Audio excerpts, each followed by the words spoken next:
Muy buenas tardes a todos, espero que se encuentren muy bien. Para los que no me conocen aún, me presento. Mi nombre es Lorena Puebla Hernández, soy abogada en Madrid, soy la fundadora del Proyecto Justicia y hoy vamos a hablar de algo que nos preguntan muchísimo en nuestras redes, en asesoría, por todos sitios, es cómo constituir una empresa en España, es decir, cómo hacernos empresarios, emprendedores en el territorio español. O directamente tener una pequeña actividad, o sea, cualquier cosa, pueden ser empresas grandes, empresas pequeñas. Pues hoy vamos a hablar precisamente de este tema que a muchos les interesa, porque realmente no todos los que emigran vienen con la idea de trabajar aquí en España precisamente para una empresa o para otro, sino que ya tienen su empresa constituida en su país o directamente quieren emprender en España porque les parece muy interesante esa opción. Entonces hoy precisamente vamos a hablar de ello. Estamos como siempre con nuestro experto colaborador Álvaro Rodríguez Blanco, licenciado en Administración de Empresas, experto en materia fiscal, nos puede decir mejor que nadie cómo es el tema de constituir una empresa en España. Es fácil, es difícil, también vamos a hablar obviamente de, como les dije, de los autónomos, cómo ser autónomo en España, todo lo que ello implica además, es decir, qué es mejor lo uno o lo otro, qué nos van a pedir.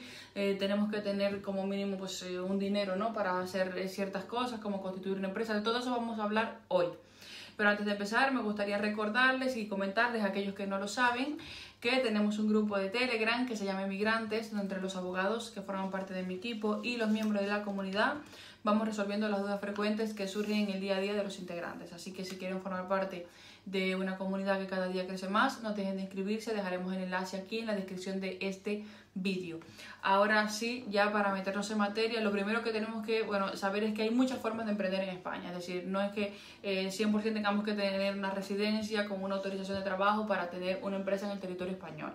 Realmente podemos constituir una empresa tanto si somos residentes como si no somos residentes en el territorio español, o si también, por ejemplo, estamos en España con una residencia no lucrativa, o sea, así como lo oyen, porque la residencia no lucrativa, por ejemplo, te permite, lo que no te permite es trabajar por cuenta ajena o por cuenta propia, pero hay que diferenciar entre crear la empresa y cobrar unos dividendos que realmente tú trabajar esa empresa. O sea, son figuras completamente diferentes. Entonces, a menudo pensamos que es lo mismo, pero no es así.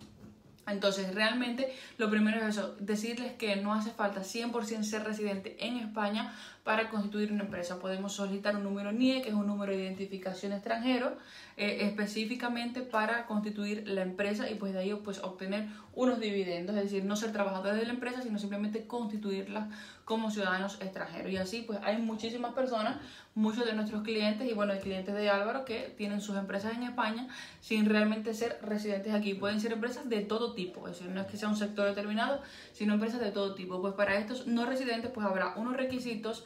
También obviamente a la hora de declarar impuestos no será lo mismo que el que ya vive aquí en España, pero eso ya lo iremos hablando. Y si nosotros ya saben, les daremos algunas pinceladas generales. Si ustedes quieren saber más, pueden contactar a Álvaro sin ningún tipo de compromiso. Nosotros vamos a dejar su contacto aquí en la descripción de este vídeo. Y para continuar, podemos constituir una empresa siendo residentes, es decir, en ese caso podemos solicitar, esto sobre todo, se entiende para personas que aún no tienen una autorización de residencia y trabajo en España. Si tú ya tienes tu autorización de residencia y trabajo que te permite trabajar por cuenta propia o directamente ya tienes la nacionalidad española, esto no aplica. Es decir, yo hablo sobre todo para personas que se están planteando emprender o tener una empresa en España y no saben cuál es el camino migratorio. Es para que sepan que en primer lugar pueden montar empresas sin ser residentes, luego existen autorizaciones para emprender, que son el visado de residencia y trabajo por cuenta propia en el régimen general de extranjería, y luego tenemos la autorización para emprendedores, que se regula bajo la ley de emprendedores. Si vamos por la autorización para emprendedores que se regula en la ley de emprendedores, es una autorización que se puede pedir tanto como visado en el consulado como desde España, directamente como autorización de residencia en la unidad de grandes empresas. ¿Cuál es la diferencia entre una y la otra? Que el visado es para negocios tradicionales, digamos, no sé, voy a montar una cafetería, voy a montar una peluquería, voy a montar negocios que de toda la vida, que no implican como tal una actividad innovadora ni muchísimo menos. Entonces, en ese caso, solicitamos un visado de residencia y trabajo por cuenta propia en el régimen general. que tiene algunas limitaciones, por ejemplo, que nos lo dan por un año, no nos va a permitir incluir a nuestros familiares de entrada, tendremos que esperar un año, renovar esa residencia y después reagrupar, pero aún así no es mala opción si directamente nosotros ya tenemos los enlaces, tenemos los contactos para montar esa actividad en España, como ha sido el caso pues de algunos de nuestros clientes que ya tenían los contactos, tenían los proveedores, tenían todo, pero claro, no era una actividad innovadora, se tramita el visado desde el Consulado General de España en el exterior y pueden entrar en España directamente con esa autorización para emprender. La autorización para emprendedores se ha puesto un poco complicada desde la última reforma porque ya el proyecto de negocio, que siempre es un requisito imprescindible, tanto en el visado de residencia y trabajo por cuenta propia como en la autorización para emprendedores, pues ya no lo evalúa la Dirección General de Comercio e Inversiones, como ya le he informado yo en muchos vídeos, sino que ahora lo evalúa ENISA, que bueno, pone unos requerimientos un poco más complejos en cuanto al tema de innovación. Entonces yo esta la recomendaría para personas que ya tienen ese emprendimiento innovador en su país de origen, ya lo tienen bastante avanzado, entonces solicitar esa autorización de residencia en España, pues directamente con esa base, que ese proyecto ya está implementado en algún otro país, ya nos ha funcionado y podemos realmente demostrar que realmente puede funcionar y que puede también ser innovador en España. Porque ¿qué pasa? Que el concepto de innovador no está definido como tal en la ley, entonces para demostrarlo es un poco complejo. Pero si ya tenemos una base, si ya podemos demostrar que ya funciona en otro sitio y que aquí en España no se ha implementado, realmente pues en ese caso sí tendríamos bastantes posibilidades de que nos otorgaran esa autorización de residencia. No obstante, yo quiero decirles que creo y considero muy importante pues no aventurarnos a directamente pedir un visado o una autorización para emprendedores en España si no estamos muy seguros de que ese proyecto realmente va a tener una buena acogida, o directamente pues si no tenemos contacto, si no tenemos nada, es decir, si venimos de la nada. Lo más recomendable, yo creo, es decir, si estamos partiendo de cero o menos cero, el negativo, como mucho cuando emprendemos, es realmente venir con una autorización que realmente bueno, no esté vinculada 100% a tener que poner un emprendimiento, sino que nos permita evaluar el terreno, conocer España, conocer el mercado al que nos vamos a dirigir, al que vamos a vender nuestro producto o servicio, ver si realmente va a funcionar o no, tener como un poco de seguridad y luego ya plantear una modificación en cuanto a lo migratoriamente hablando, o sea, a residencia y trabajo por cuenta propia. Y con eso pues yo creo que iríamos un poco más seguros porque nos daría el tiempo a hacer los contactos y ya pues un poco reunir toda la información que necesitamos para emprender. Porque emprender aquí no es fácil, es muy burocrático, a diferencia de muchos países, de nuestros países de Latinoamérica, que realmente es todo un poco más light, no está todo tan regularizado como aquí. Entonces realmente aquí cada paso tiene que ser firme. O sea, tenemos que dar pasos muy, muy firmes en cuanto al emprendimiento. Entonces, muchos, por ejemplo, de nuestros clientes en ese sentido vienen, por ejemplo, con la estancia de estudios a estudiar pues algo que, bueno, esté vinculado más o menos con el negocio que quieren poner. Tras terminar ese curso se puede plantear una modificación a residencia, incluso ya se puede emprender desde que tenemos la estancia de estudios concedida, porque dependiendo del curso ya saben que la estancia de estudios nos permite trabajar y esa autorización de trabajo también es por cuenta propia. Entonces con esa estancia de estudios podemos estudiar un curso vinculado al negocio que queremos pues, desarrollar en España.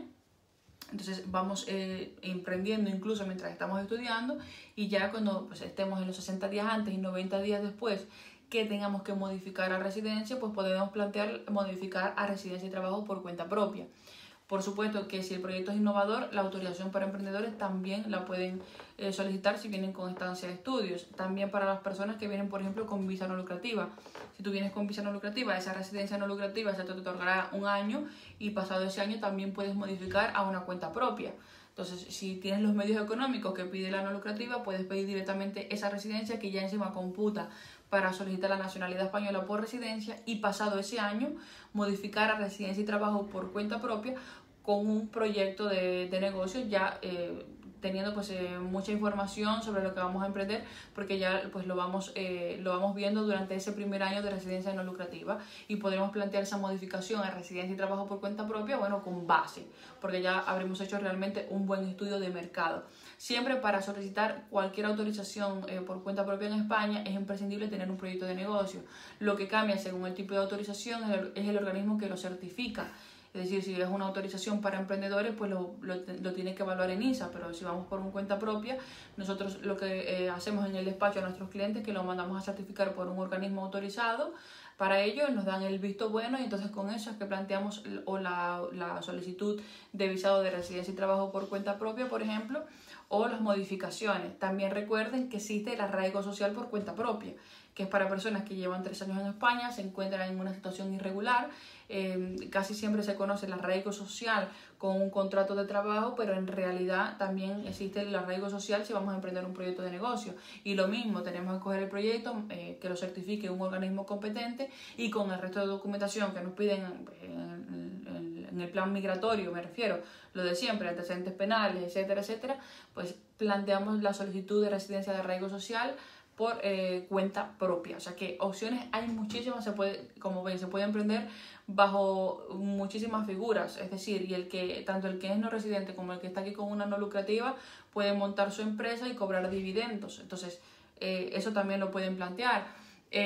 También obviamente tenemos muchos clientes nómadas, que es casi todos los vídeos que hemos subido Álvaro y yo han sido sobre los clientes nómadas, que ya saben que los que son trabajadores por cuenta propia o freelance tienen una autorización para trabajar en España por cuenta propia siempre y cuando no exceda del 20% del volumen de facturación total, pero eso solamente es de la actividad que ejercen por cuenta propia, no de los dividendos que pueden cobrar de la empresa. Eso es en cuanto a lo que ellos trabajan. Entonces, porque en España, según ya les he dicho, creo que ha quedado claro que no es lo mismo tener una empresa y cobrar beneficios que ser trabajador de tu empresa, es decir, ser autónomo o trabajador por cuenta propia.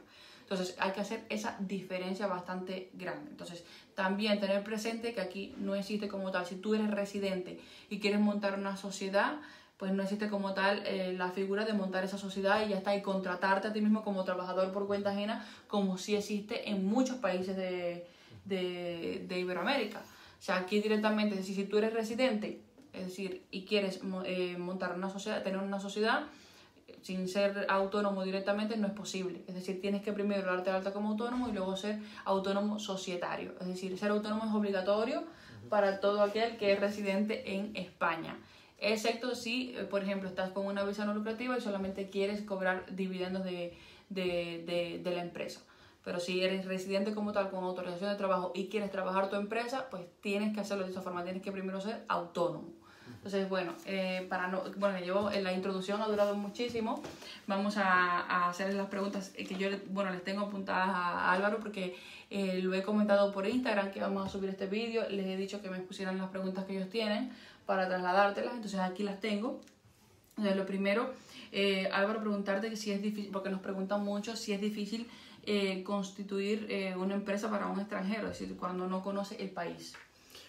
Bueno, sobre todo lo que has comentado, con un plan de negocio viniendo antes para lo que es conocer tanto la ciudad y el negocio y si va a tener ese público, no es difícil como tal, pero sí que necesita pues un análisis previo. Luego sí es verdad que hay cierta burocracia, pero que puesto en manos de profesionales, tanto para elegir ese permiso que primero te permita controlar un poco tanto la ciudad como la actividad que vas a realizar y luego asesorías que te gestionen y te coordinen lo que es todo ese papeleo que hay que hacer para constituir la sociedad, tampoco es tan difícil. A ver, es que en este caso yo creo que es decir, la parte de tú puedes migratoriamente hablando decidir, bueno, yo me quiero pues tramitar mi residencia yo y no contar con un abogado, eso estás en tu derecho de hacerlo si tú lo tienes muy claro de cómo tramitarte esa residencia, esa estancia o lo que sea, pero la parte burocrática y fiscal de constituir una empresa en España me parecería imposible sin un profesional que realmente lo conozca, porque yo llevo aquí toda la vida, estudié Derecho y yo en el momento que quise constituir mi emprendimiento de forma legal vi que era tan complejo, o sea, tan burocrático que realmente, o sea, es que si lo hago yo me voy a equivocar, porque primero era darme de alta como autónoma, o sea, bueno, háblanos un poco de eso, es decir, cuáles son los pasos, es decir... Sí, como has comentado, pues la figura, digamos, cuando eres socio, es de autónomo societario, entonces tendríamos que seguir los pasos de primero darse de alta tanto en Hacienda como en la Seguridad Social, ¿vale? Cuando ya pues quieres trabajar para la empresa y recibir eso, pues facturar a tu propia empresa como esos rendimientos de actividades económicas. Una vez que ya tienes tu figura como autónomo societario constituida, vendría el proceso de constituir la propia sociedad. Para constituir la propia sociedad, primero tenemos que pensar en los nombres de la empresa, ¿vale? Porque hay que solicitar esos nombres al registro mercantil. Se piden 3, o sea, hay que pensar 3 o más, pero en orden, ¿vale? Se solicitan esos nombres y los cogen en orden si está cogido o no está cogido, porque primero te tienen que dar ese certificado de denominación social, ¿vale? Con el nombre y terminado en sociedad limitada. Vamos a hablar de las sociedades limitadas, que son las más habituales. Sí, lo más habitual en España, para los que no lo saben, es tener una sociedad limitada, sí. Entonces, una vez elegimos el nombre, el registro mercantil nos expide el certificado de denominación social, perfecto, ya tenemos nuestro nombre, ¿vale? Posteriormente, tenemos que solicitar a Hacienda el NIF profesional, provisional, perdón, el número de identificación fiscal provisional, ¿vale? Después, vamos al banco. Este paso es verdad que se puede ir antes al siguiente paso, pero siempre recomendamos ir al banco con tu certificado, haces el depósito de los 3.000 euros. Sí, que es lo que nos van a pedir como mínimo para constituir una sociedad limitada. Para ser autónomo no nos van a pedir ningún mínimo. Eso es decir, pero bueno, volviendo un poco a lo de darte de alta, o sea, porque tú dices, bueno, son 2 pasos, darme de alta en Hacienda y darme de alta en Seguridad Social, pero nada más que te ponen el modelo ese, el 036 o 037, y es que ya no sabes ni por dónde empezar. Porque bueno, cada actividad tiene un epígrafe, claro. No sabes, claro, si marcas una cosa o la otra, si se te aplicará uno u otro supuesto, pues no sabes ahí si posteriormente eso te va a perjudicar. Claro. En el tema de los impuestos, como yo te comentaba que a mí me pasó en su día, o sea, el modo de elegir la actividad que iba a implementar. Bueno, o sea, son tantas cosas que en realidad no solamente cumplimiento este impreso y luego me doy de alta en la Seguridad Social y ya acabamos con todo, ¿no? Entonces, en realidad conlleva mucho más que eso. Entonces, bueno, sí, ya cuando, es decir, bueno, decirles también, por supuesto, que para los que son residentes aquí no es obligatorio el paso de la sociedad. Es decir, si somos extranjeros no residentes, sí tenemos que constituir una sociedad, pero si somos residentes en España, nosotros podemos elegir directamente quedarnos como autónomos, es decir, hasta que alcancemos un volumen de facturación, que más o menos ¿cuánto sería? Puede ser unos 40.000, 45.000 de beneficios, ya podría plantearse la persona física en hacer una sociedad. Efectivamente, porque ya en ese caso no compensa, debido a que como autónomo vamos a ir pagando pues en función de lo que facturamos, y llega a un punto que es demasiado, o sea, claro, puede llegar hasta un 48%, sí, ¿no? En cambio, si ya nos constituimos como sociedad, realmente el límite va a estar en el 25%, incluso ahora menos. Entonces, para los que son residentes, pues tienen esa opción de elegir, es decir, puedo quedarme como autónomo un tiempo y ya dependiendo de cómo vaya pues el tema, pues constituyo una sociedad y bueno, y poner ahí el límite de lo que voy a pagar en impuestos. Entonces, vamos a continuar. Entonces, ya vamos al banco, depositamos los 3.000 euros. Eso es, los 3.000 euros que forman parte de la sociedad, ¿vale? Pero es el mínimo para constituirlo, entonces te dan el certificado de depósito bancario y es cuando ya hay que pedir cita en el notario, que es donde se hace la escritura pública, te redactan los estatutos, suelen utilizar unos estatutos básicos, a menos que la persona quiera especificar algo. Ahí es donde se elegiría quién va a ser el administrador, lo que es toda la escritura pública, ¿vale? El notario puede valer lo que es todo el proceso puede valer entre 800 y 1.000 euros, desde que solicitas el certificado de denominación social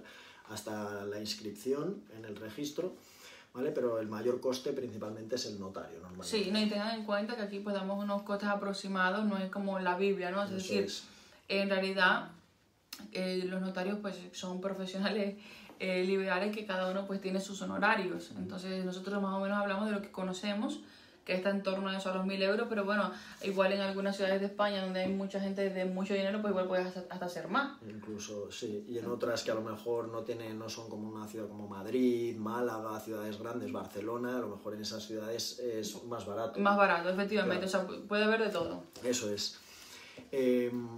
Entonces, depositamos el dinero y vamos las escrituras en notario, y el notario ya lo envía al registro mercantil. Se puede enviar o por parte del notario o por parte de la asesoría que lo esté gestionando a inscribirlo en el registro mercantil, que suele costar entre 180 a 200 euros la inscripción en el registro. Se puede hacer vía telemática o presencial. Una vez que lo tenemos inscrito, pues el siguiente paso sería ya pues, solicitar el NIF definitivo, dar de alta la actividad, los impuestos que hay que pagar y, digamos, regularizar la situación, tanto en Hacienda como si vas a contratar empleados en la Seguridad Social. Claro, efectivamente. Bueno, ya eso yo creo que sería la parte más fácil, porque bueno, dentro de todo es la parte más fácil.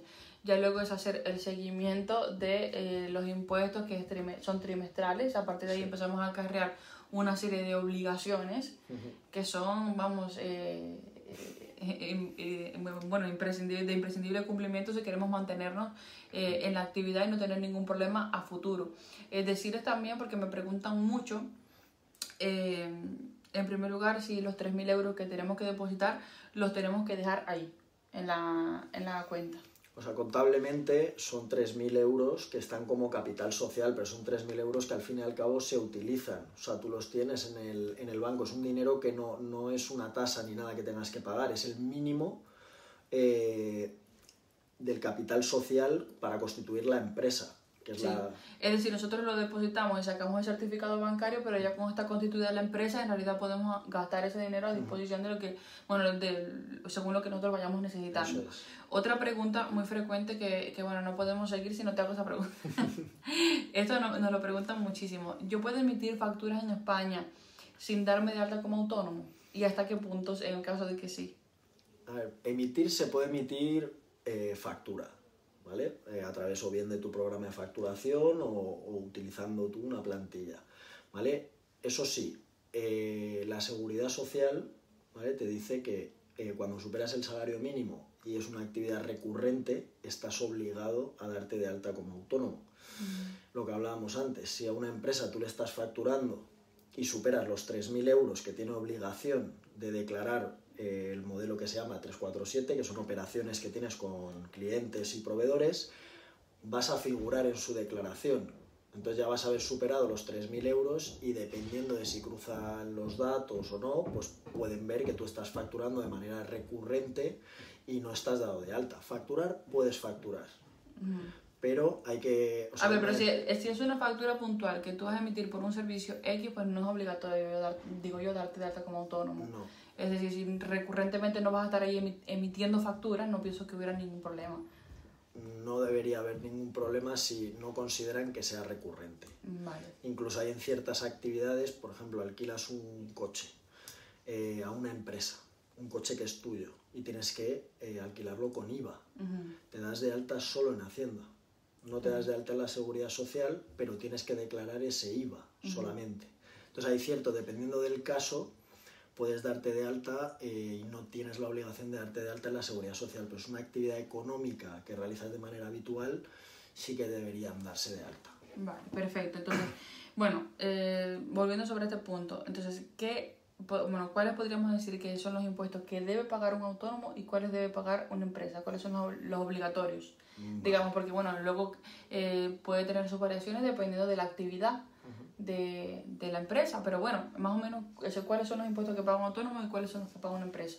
Pues los autónomos tienen pagos tanto trimestrales como anuales, ¿vale? Generalmente, a menos que el 70% de tus facturas tengan a menos que el 70% de tus facturas tengan retención, está obligado a hacer los pagos fraccionados del IRPF, que sería trimestral, es el modelo 130, y se pagan pues, un 20% de ingresos menos gastos, ¿vale? Luego también habría que presentar las declaraciones trimestrales del IVA, es decir, el IVA que has repercutido y el IVA que has soportado, y pagar esa diferencia a Hacienda. En el caso, por ejemplo, de los nómadas digitales, aunque ellos facturan a empresas extranjeras, que eso nos lo han preguntado muchas veces, no llevan IVA porque es una exportación de servicios, pero sí que tienen gastos con IVA. Entonces, esos gastos con IVA se van acumulando en ese modelo y a final de año se puede solicitar esa devolución.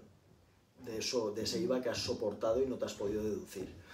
¿Vale? Luego hay modelos informativos, pues si realizas operaciones con países europeos, ¿vale? Que es el modelo 349 de operaciones intracomunitarias, y ya dependiendo, como comentas, de la actividad que realices, pues hay otros modelos informativos, anuales y trimestrales. El más importante también es la declaración de la renta anual, que tiene que hacer el autónomo, trabajar por cuenta ajena también, pero... Sí, que ahora próximamente vamos a entrar en campaña. Eso es. Eso por parte de los autónomos, y las empresas tienen tanto trimestrales también, que sería el IVA, ¿vale? El modelo 303, y luego su anual, que es el 390. El IVA en España, por lo general, perdona que te interrumpa, es un 21%. Eso es. Y ahí se paga pues trimestral ese IVA que tienen nuestras facturas emitidas a nuestros clientes, menos el IVA soportado de los gastos que tenemos en la actividad. ¿Vale?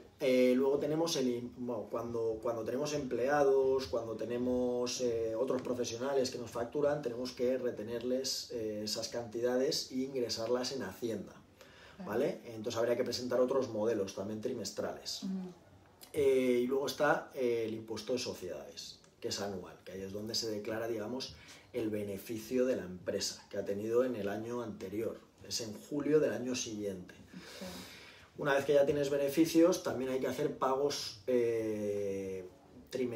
es trimestral realmente, porque es en abril, en octubre y en diciembre, que es el pago fraccionado de ese impuesto de sociedades, y puedes elegir dos modalidades: una tasa fija en base al impuesto del año pasado o en función de tus rendimientos. Así, ahí va, bueno, hay varios factores. Si, por ejemplo, nosotros no hemos ejercido esa profesión anteriormente como autónomos, el primer año va a estar en torno al 15% de lo que tenemos que pagar en el impuesto de sociedades.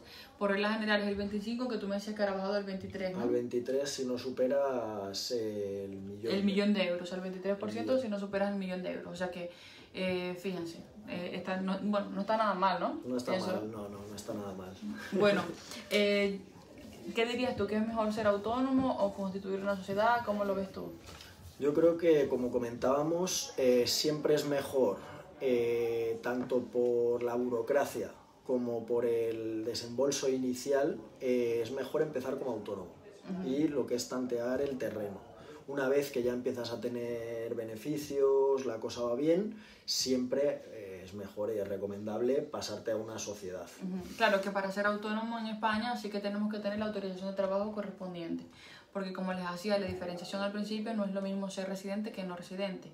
Y si vamos a empezar como autónomos, sí tenemos que tener una residencia que nos habilite para trabajar como trabajadores por cuenta propia, que eso puede ser pues directamente pedir el visado, la autorización de residencia y trabajo por cuenta propia, la autorización de residencia para emprendedores, otra residencia que tengamos, el arraigo familiar, la comunitaria, que permite trabajar por cuenta propia, la estancia de estudios con autorización de trabajo, que nos permite trabajar por cuenta propia. Para eso sí, para ese caso concreto, sí tenemos que tener la debida autorización. Si no tenemos la autorización, podemos constituir la sociedad, pero no trabajar como autónomos. Tenemos que pues buscar la forma de cobrar beneficios de los dividendos que dé esa sociedad, ¿vale? ¿Qué es lo que quiero que hagan la diferencia? Porque mucha gente, claro, confunde una cosa con la otra y me dicen, ay, pero es que yo tengo una no lucrativa, ¿puedo montar una empresa? Pues sí, pero no como autónoma, es decir, simplemente como socia. Claro, una cosa son rendimientos de actividades económicas o del trabajo en caso de estar empleado, y otra cosa es rendimiento de capital mobiliario, que serían estos dividendos. Claro, efectivamente. Entonces, dependiendo pues eso del caso que tengan ustedes, pues les plantearé la mejor opción.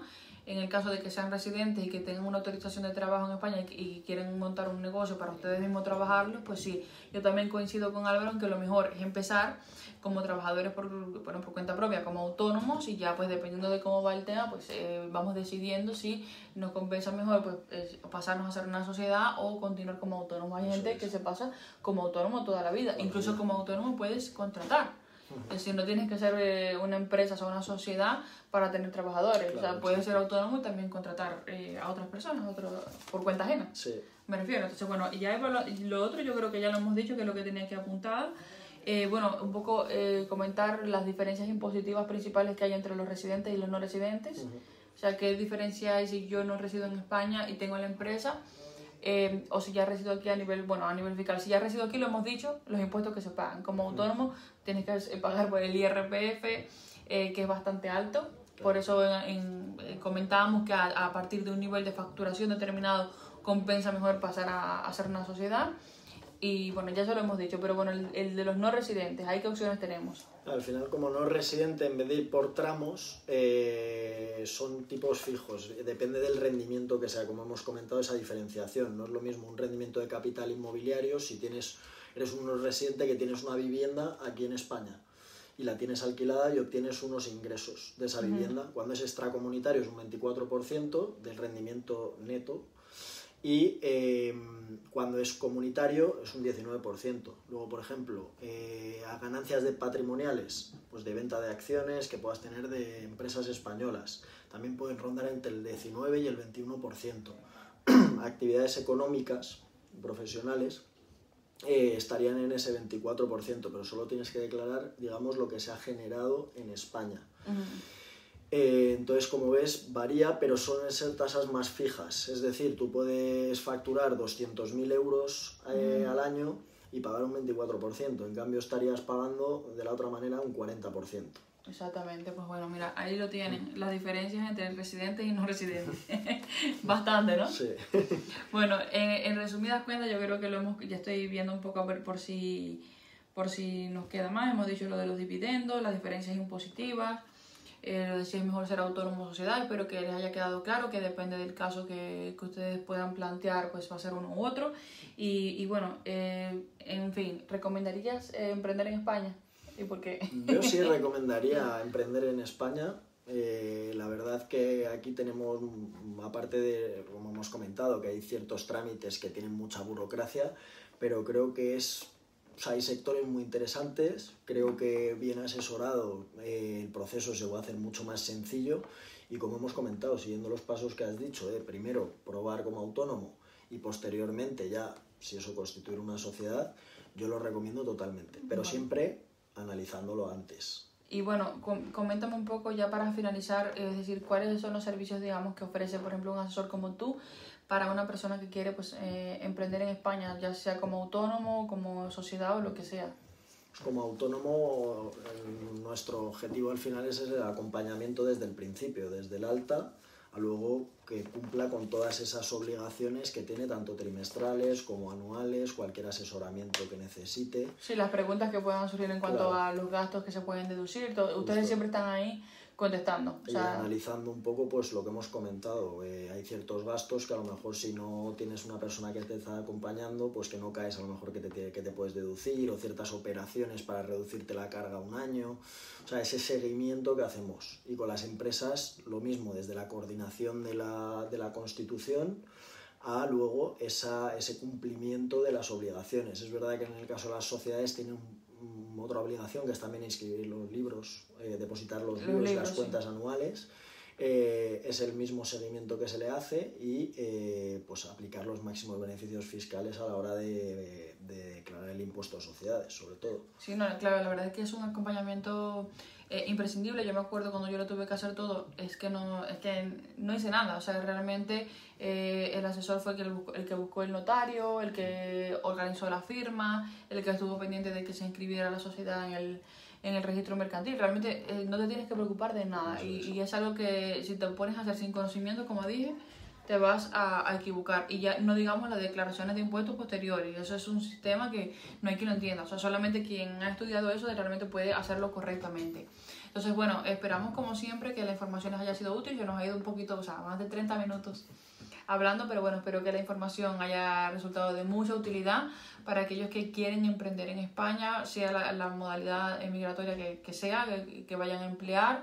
Ya nos dirán en los comentarios si tienen alguna duda más. Recuerden que estamos en Telegram y que dejaremos también los datos de Álvaro aquí en la descripción del vídeo por si quieren contactarlo directamente y hacerle una consulta pues sin ningún tipo de compromiso. Que tengan un excelente día. Hasta pronto. Gracias, Álvaro. Gracias.